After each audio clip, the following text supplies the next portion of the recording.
So if you like to travel like me, you're probably interested in finding the perfect lens to let you capture all those beautiful landscapes and scenery that you're going to see on your trip. Now, Sony makes a bunch of different zoom lenses that make it super convenient for you to change your focal length while you're on the go. I personally was never satisfied with any Sony zoom lens I took with me on any trip. That is why I picked up the Sony 20mm f2.8 with the Sony ultra wide adapter. And before I start, yes, Sigma makes a 19mm f2.8 which comes in about $100 to $200 cheaper than the Sony 20mm. I own the Sigma 19mm for a couple of months and I was never satisfied with the image I was getting. I also experienced kind of sluggish autofocus. It wasn't terrible, but it wasn't as fast as my other native Sony glass. And I also felt like all my images were kind of muddy and they were never as sharp as my other Sony lenses. The Sigma also had a bunch of plastic components and it just kind of felt flimsy to me. Switching over to the Sony, however, it is a full metal body and it feels really durable. On my recent Europe trip, I accidentally dropped this lens from like a medium height and didn't have any ding marks or any scratches or anything at all. It's a really solid, well-built lens. Looking around the lens, you'll notice that the front glass element is actually super tiny. I think it's like the size of a quarter. It's really, really small. The only really annoying thing about this lens is the focus ring is actually super slim and it's kind of hard to find in a pinch. If for whatever reason you're going to need to make quick adjustments to your focus manually, it's going to be kind of a pain in the ass to not only find that focus ring, but also grasp onto it because it is really thin. This lens also comes with a hood, which is always great for helping you deflect some unwanted light. Now, like I said earlier, I also picked up the Sony ultra wide converter. Now keep that in mind, I said ultra wide. Sony also makes a converter for this lens. It's a fisheye lens and they basically look identical. Like if you just saw two in a lineup, you wouldn't be able to really tell. So if you're shopping around for this converter, make sure it says ultra wide in the title. Do not accidentally pick up the fisheye lens. If you're like me, I absolutely hate the fisheye look, so yeah, it'd be really bad for you. Now going over to the converter, it is the same all metal body design. The hood on this lens actually is built in. You cannot remove the hood. If you notice in the front glass element, it is huge. It is kind of bulbous and it actually kind of looks like it would be a fisheye lens, but it's not, thank God. When you have the converter on this lens, it actually makes the lens act more like a 16mm, which gives you just a bit more room to capture those beautiful landscapes that you're looking for from a closer distance than you would usually be able to. But just talking about the Sony 20mm by itself, this lens produces a really sharp, clean image. And at f2.8, it's going to give you really nice low light performance. This entire part of the video has been filmed using the Sony 20mm at f2.8,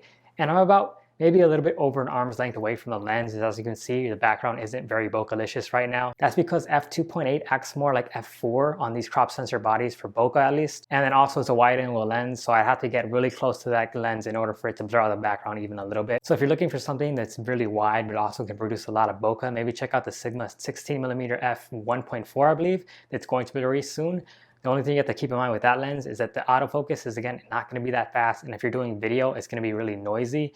As far as I can tell from the 30mm lens, it was very noisy when it was doing autofocus on video. So keep that in mind. And that lens is going to be way more heavy and way bigger than this lens. So if you don't mind the extra weight and the extra size and you can fit that into your bag, get that instead if you're only going to be doing photography. But if you're going to be doing video and photography and a mixture of both, I'd suggest picking up this lens. And this lens with the converter is the perfect setup for gimbal use. And like I said, this converter doesn't seem to really add much distortion or any really reduction in light gathering from your typical 20mm lens. So I'd highly recommend this setup. And I'm going to give you a little sample of what you can expect if you have this setup on a gimbal traveling around the world right now.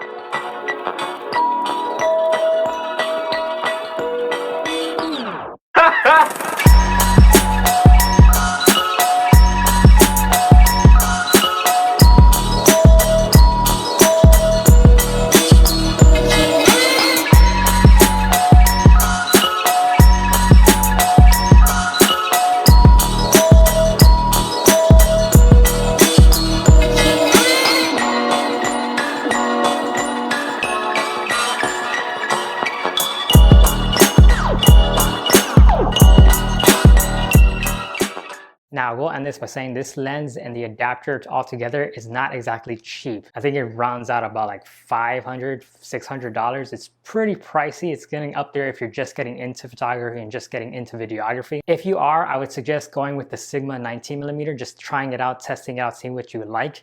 It's not the sharpest lens. It's not the best quality in autofocus, but it's good enough to get you going and get you started into this hobby or profession or whatever you're trying to do. I personally use that lens on a bunch of my professional work and it performed amazingly for what I needed at the time. Oh, before I forget, I know a lot of people are going to probably ask, hey, what about the Sony 16mm f2.8?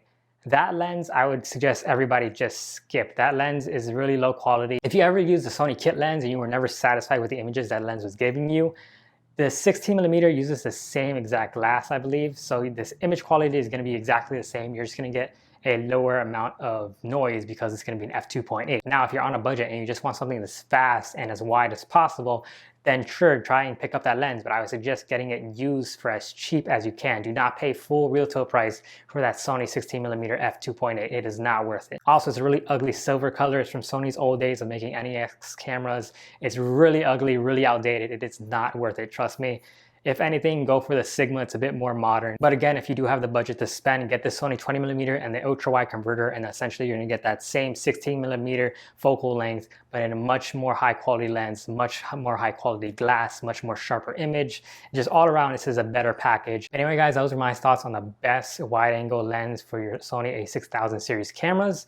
If you think you know of a better lens, or if you think the Sigma's better or the new Sigma's better, or maybe the 16mm isn't as bad as I've been perceived to think, let me know down in the comments down below. Let me know what I should check out. Maybe I should check out somebody else's review or test it out some more. And if you're interested in picking up this lens setup, I'll leave links to Amazon down below so you can check it out yourself.